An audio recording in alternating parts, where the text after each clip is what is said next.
خواب کے اندر اگر کسی انسان نے دیگ دیکھی ہے جس میں کھانا پکایا جاتا ہے تو اس کی کئی تعبیریں ہیں۔ حضرت علامہ ابن سیرین رحمۃ اللہ علیہ فرماتے ہیں، خواب میں دیگ دیکھنا اگر کسی مرد نے دیکھا تو اس کو نئی عورت نکاح میں آنے کی تعبیر ہے۔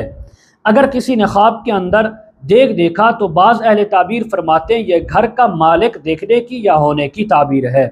اگر کسی نے خواب میں دیکھا کہ اس کے پاس خوبصورت بہترین دیگ موجود ہے اور اس نے آگ پر اس کو رکھا ہے اور اس میں کوئی چیز پکائی ہے تو تب اس بات کی علامت ہے اللہ تعالیٰ اس انسان کو بادشاہ سے یا کسی مالدار سے نفع اور خیر پہنچائیں گے۔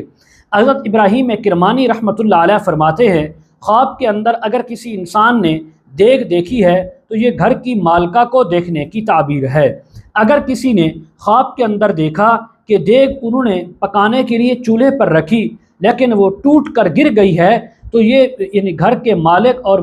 جو مالکانی ہے دونوں کے مرنے کی وفات پانے کی تعبیر بھی ہو سکتی ہے۔ مزید اگر آپ اس کے متعلق تعبیریں، وظائف، مسائل پوچھنا چاہتے ہوں، استخارہ کروانا چاہتے ہوں، آن لائن قرآن مجید اور تفسیر پڑھنا چاہتے ہوں، پروفائل میں ہمارا واٹس ایپ نمبر موجود ہے، آپ اس پر کانٹیکٹ کر سکتے ہیں۔